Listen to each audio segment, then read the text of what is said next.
Hello traders, and let's get into tonight's Traders Roundtable. Just going to kick off by looking at the data that's coming up this week, and then talk about the aspect of hedging, and then take a quick look at the forex markets, and we'll look at some suggestions for stocks as well.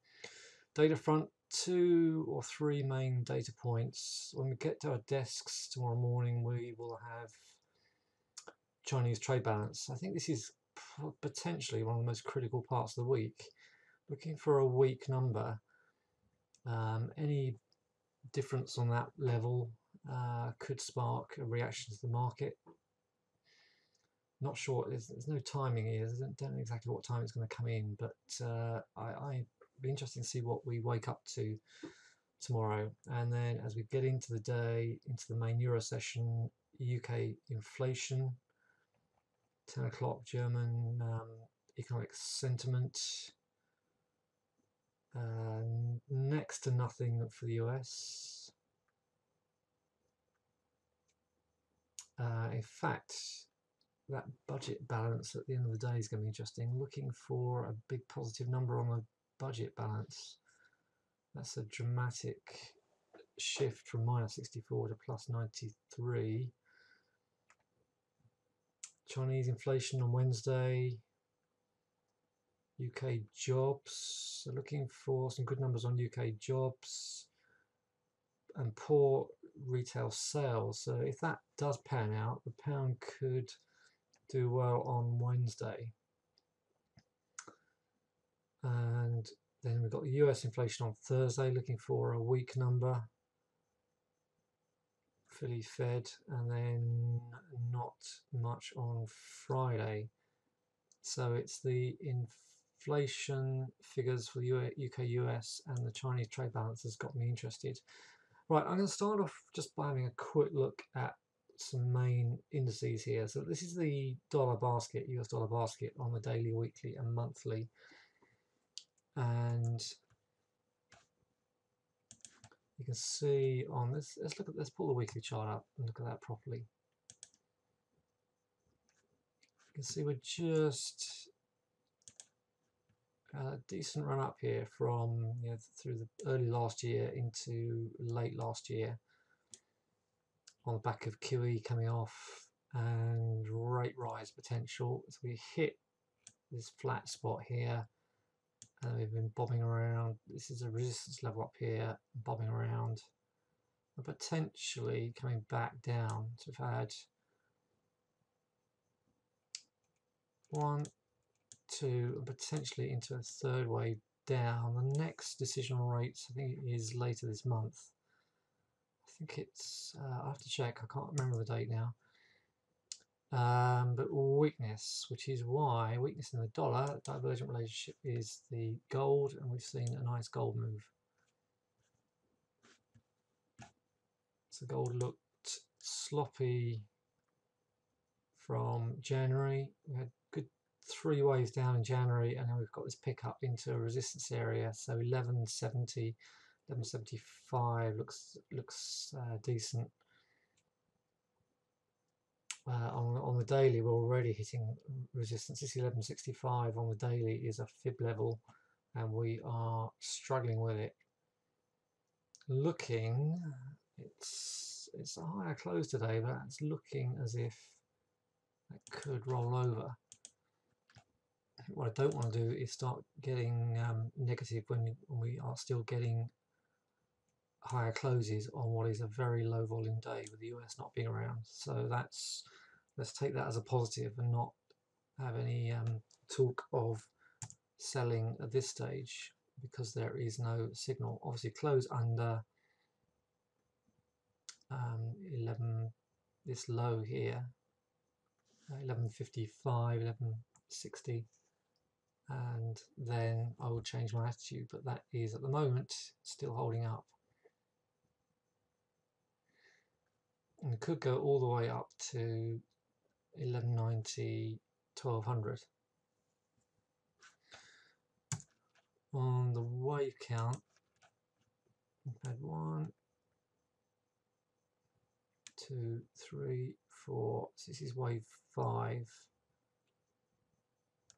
which is normally the most powerful, so that could eke its way up to 1200.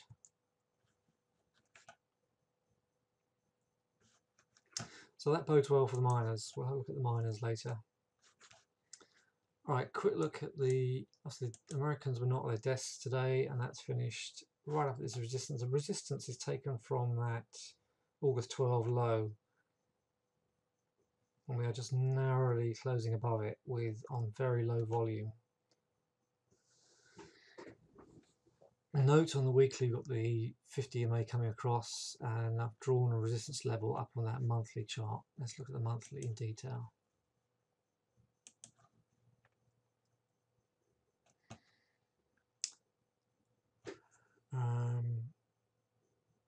Let's put a more up-to-date trend line in, because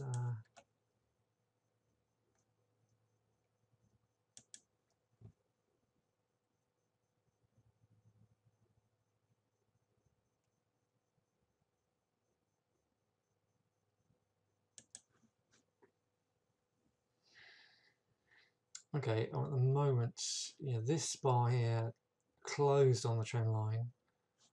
Next month, September closed underneath it, and here we are, October, just popping back into the resistance area. Where do I think it's going to go next? I think we could climb higher. I think we could climb as high as 17.5, at which point, assuming we can hold up in the next couple of days, particularly after Chinese data tomorrow, then I think we could do 17.5, at which point I would look to short. I'll be looking for sell signals on any stage on the daily, but at the moment, particularly with that 50 EMA up there on the weekly, I mean, that's a decent weekly close. So what I don't want to do is, again, talk of shorts when the market is still holding up. But close back down here and shoot under 17k. Obviously, that is an obvious sign that this market is not going to hold. Right, let's just run through the forex.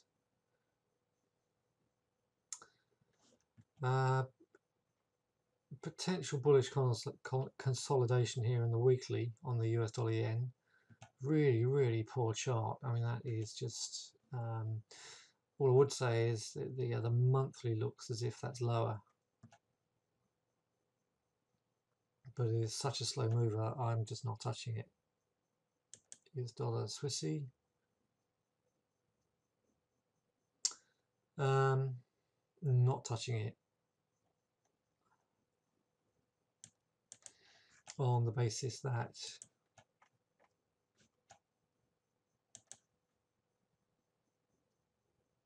let's put the fibs on it.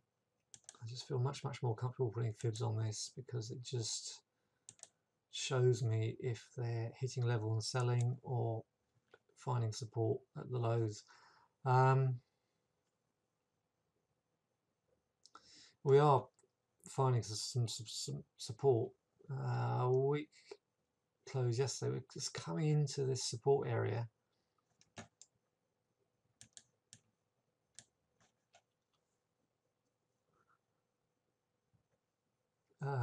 Which is potentially going to see us see some higher moves. I mean, nice distribution, runs up, complete sell signal, a few days of wandering up, and then the leg down. We run up, and then we get a sell signal under there. We run up, we get very weak into that resistance. Here we are finding support, but coming into selling. So that's a tough one with this 50% underneath it. I mean, the fact we've held today suggests we could at least start to climb up and then see if we can close above 96.60. But then move across to US dollar CAD.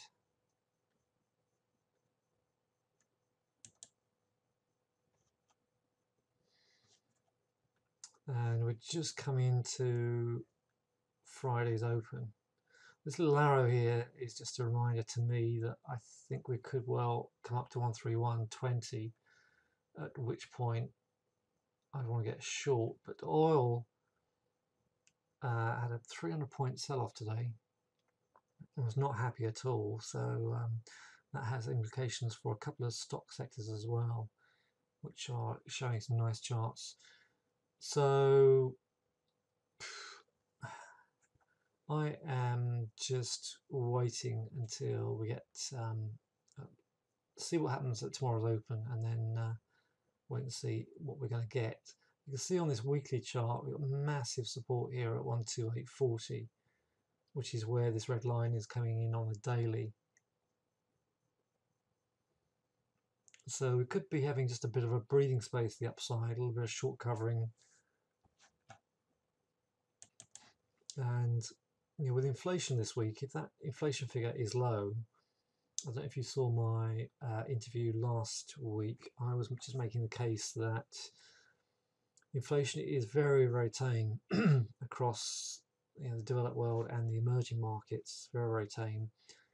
And it's a risky issue raising rates in a very low inflation environment. If you strip oil and food out of the equation and just focus more on wages, there is upward pressure on wages, but it's not very forceful at the moment. So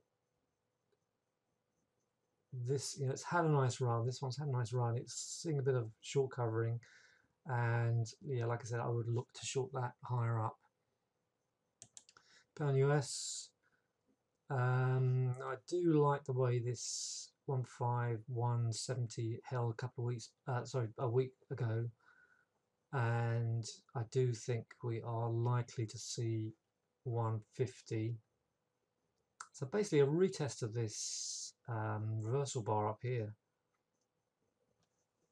but with inflation tomorrow, that's going to be very, very interesting. So I will, in scalper score, I will be marking off the reaction to that and then seeing if we can get a push one way or the other. Just going to tick through them all. Pound New Zealand. Lovely chart pattern, isn't it? That's a really sweet chart pattern. This is pretty much what I'm looking for in the Dow. The Dow's dropped significantly through a trend line. I'm looking for the Dow to come back and retest the underside of it to get short. Let's just quickly go back to that. Yeah, on this weekly, I would like to see 17.5, 17.6, and then let's see if we can get short. Right, Pound Aussie. Now, talking about hedging, this is a good example of hedging. Here on the weekly chart, it's trended really well. Quite narrow range bars. It certainly didn't shoot up there, but when we got to this 222.40, this fib level here, we started to sell off and then we accelerated into last week. That's typical of, let me drag this down, that's typical of a selling pattern, particularly after a big bull run. Get nice small little weekly bars to the upside, pull back to 50%, runs up into 38.2, and then once the bulls have really had enough and given up on it, it capitulates, and then you get the push down. So a lot of consolidation up here. Looks as if it could have crept back higher, punched through that 220. But there we are, having already tested the 50%. So hedging. I mean, if you look at this in the 4 hour, these levels up here, 212 on the 4 hour chart was a great setup for the short. So had you got short up there at 220, or even up here on the 29th at somewhere around this resistance area, then you could have at this stage down here at 213.75 on this support, you could have kept your short and taken a long position. Now, I don't advocate this unless you've got at least a good couple of hundred points under your belt on your swing trade. Otherwise, you are in danger of just messing your account up. So we come back to that support. If you buy the equivalent of your short position here, and then just take it back into the sell signal, the seller's bar. So you end up, so you're long for, sorry, short for 3 days, long for 1 day, and you keep your short, take your long off at resistance, stop to break even on your short, and there you are with one short position and one hedge. I'm not even going to refer to it as a long, one hedge. So you release your long position, you stop hedging up here because you've already got a move. Hedging's done, you've made a profit on the up move, you're still in profit on your short, and then you keep your short until you get another support long signals. There you are on the support.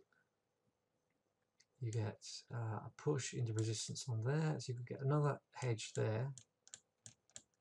And you can do that by using the scalper school method, or just basically finding the main level of support on the 60-minute, release it as it comes into resistance. You've still kept, you keep this, and then finally you get down to support, at which point you might well want to just take the whole thing off, because if you do take the whole thing off, you've got a nice profit. Okay, so that was one short.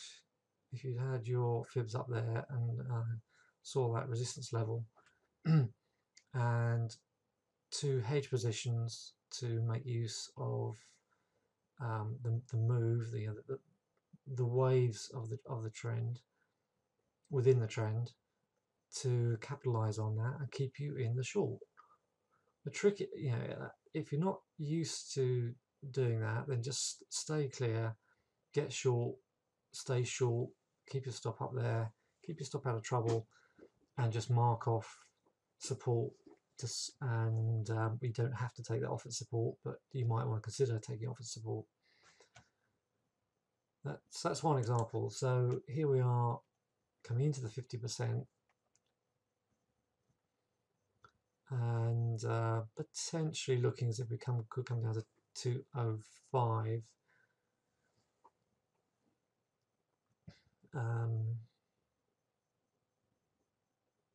But that's one example in which you could short, you could hedge, sorry.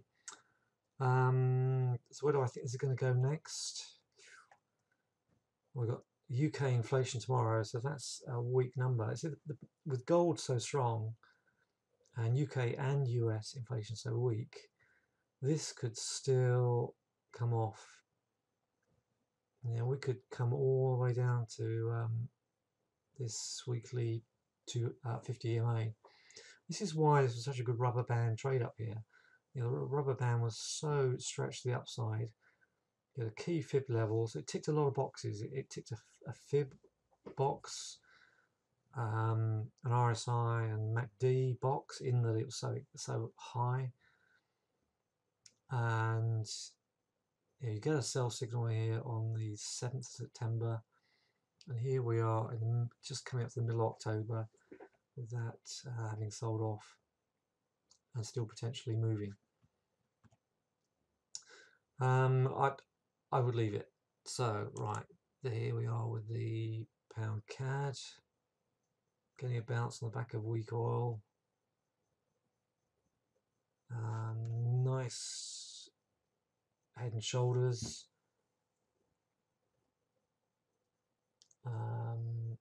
That stage it was, where are we? 22nd September. Hanging man in the weekly.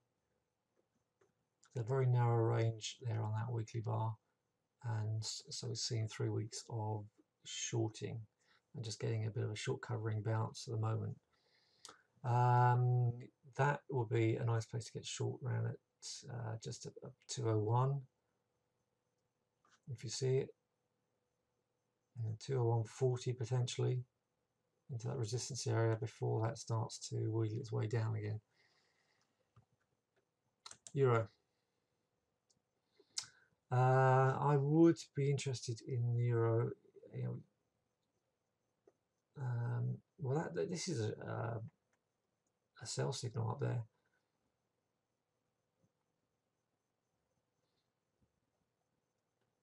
And I think that might even react to the UK weak inflation as well. Chart patterns, well, let's have a look. Yeah, we have got this seller's bar up here. Now that started selling at 114. We actually went 114.60 on that high. The clinical move into the fib level here. So we're in the middle of a fib level at this particular point on the daily on this fib setup. Yeah, I would look to short that if we get a retest of 114, even 113.80 area, just marginally higher than where we are. I think that could come off. It struggled to get up here in the first place, so I would test a short and see if that comes in. Weekly chart, 2 weeks higher closes, and you can see that resistance level I've got up here at 114.38.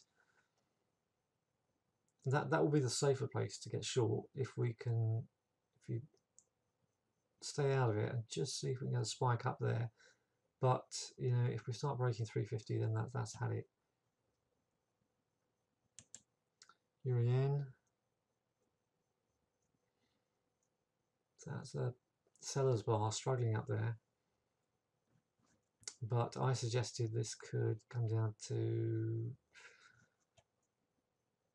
about the 500, anything between 5 and 600. 575 is the most likely. So it could just come down here to 575 and then pop back up again. And that's a strong weekly close above the 50 MA, so I definitely would. I'm still looking out for that pullback. Euro pound.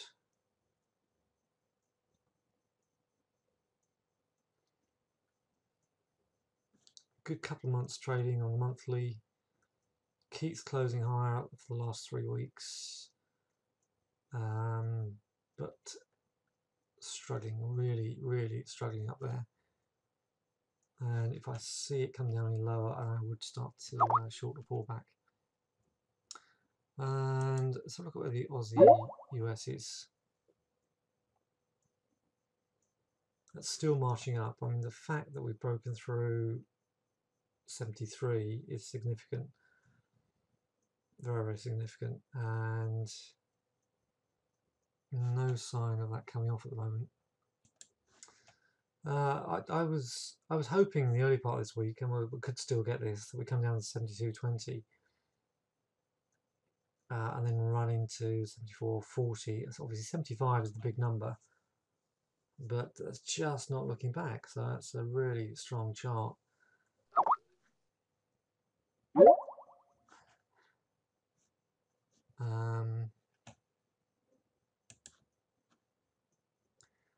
So there we are. Aussie CAD I was looking at. Ooh. So strength in the dollar and the gold and the weakness in the oil has poked that one through.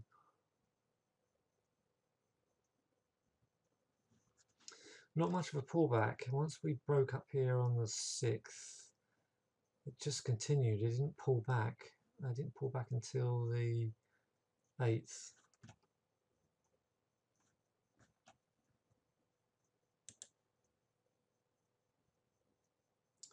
And there's the oil coming, just coming right into the fib area now, very, very neatly into the fib area.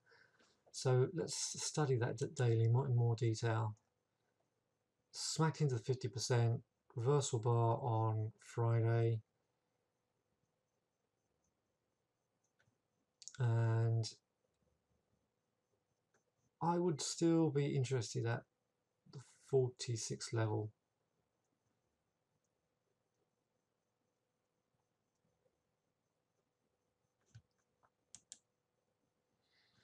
You can see on the actually, yeah, I've had this. This was marked as my buy level.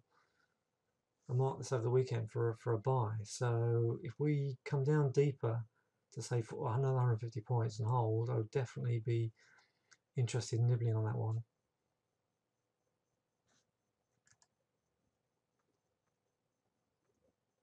Very, very interested. That's a clinical drop there. Didn't see that coming today because I wasn't paying attention to the markets, just letting them go. We haven't looked at the indices on the DAX because, of course, this one was open. We just about held it.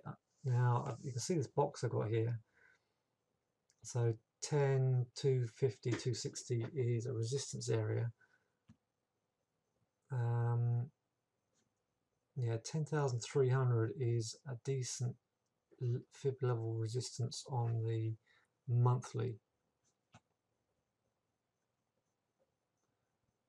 Okay, so let's just look at start with a few bellwether stocks in the UK.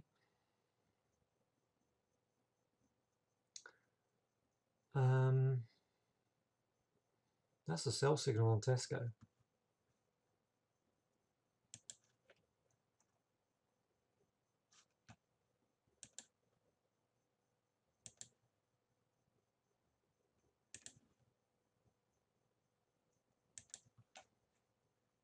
Very, very, I've got a gap fill at 210.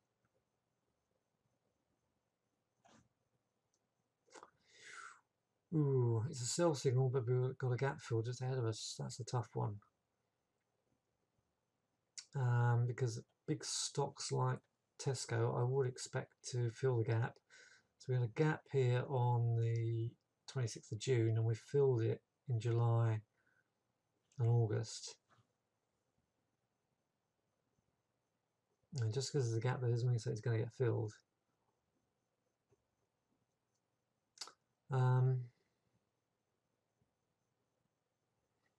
I'm going to alarm that and hope that we get a gap fill.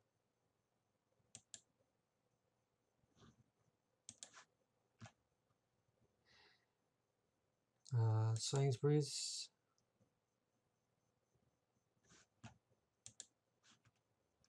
Same story. Oh, look at that gap on Sainsbury's. Wow. You can see that the trouble is that Sainsbury's has just come back into fib support. So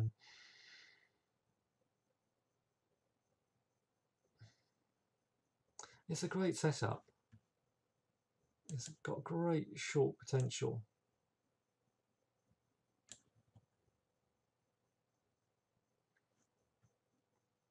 So I would nibble at 275 with a stop above about 280.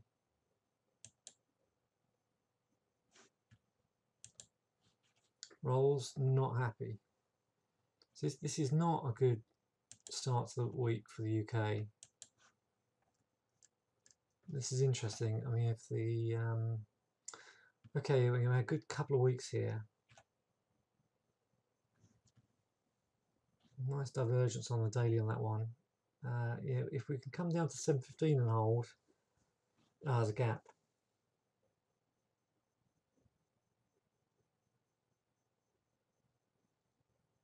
I would actually consider buying that on that gap.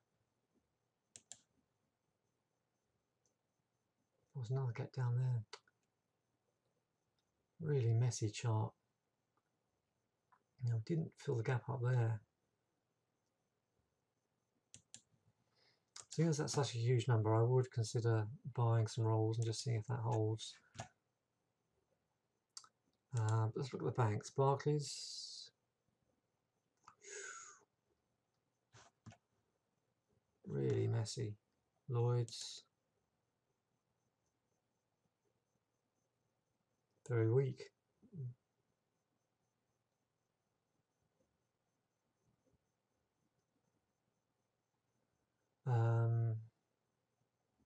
Looks weaker. Looks if it could come back down to 74. Risk reward ratio is not that healthy, so be very careful if you do short that. Right, couple of bellwethers on the US, and then I will. Obviously, the US has been away today. It's still been making the market in this today, though. I would leave Facebook. Goldman's doesn't look healthy. Leave it until get at least another day out of the way. The Bank of America, Apple. Apple's not great, is it? The one I did like in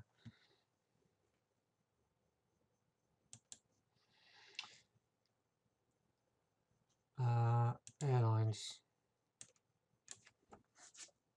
SK.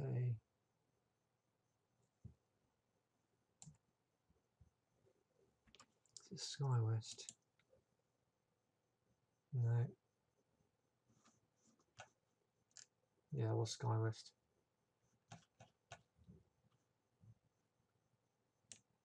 So the oil drops and you tend to get the airlines running up.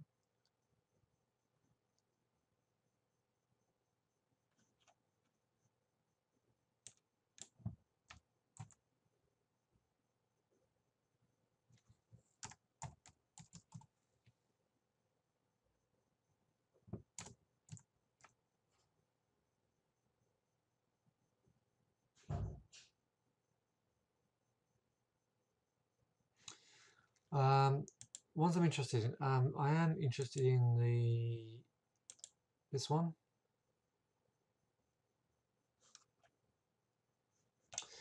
This had a heavy sell, and this is let's look at this on a weekly.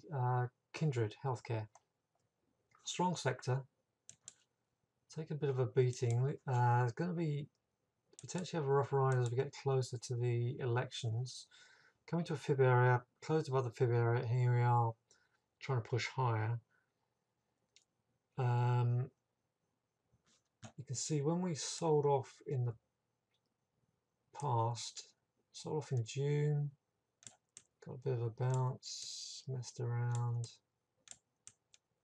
made a lower low, and then had a decent little run there in January this year into April. But we've got a history here. We did a nice couple of legs up we got down here.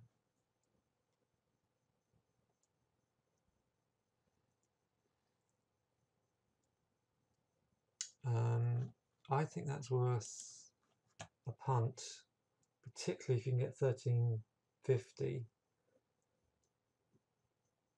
I wouldn't chase the market on this one. That's the only thing with this. If you don't get about 1350, 1360, I would just leave it.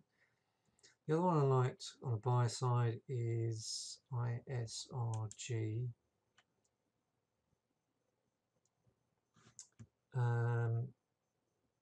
Actually, I've just taken a disliking to it.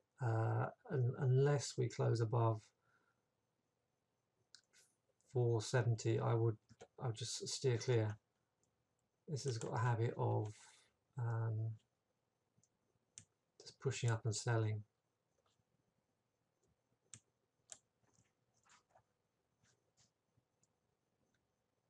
$450 was a decent level of support there. Keep an eye on it.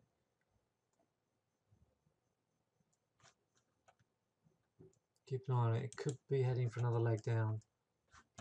But if I just bring you back to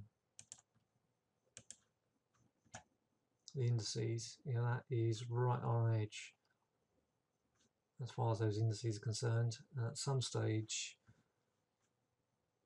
with what I'm looking at here is, let me just get the fibs on this.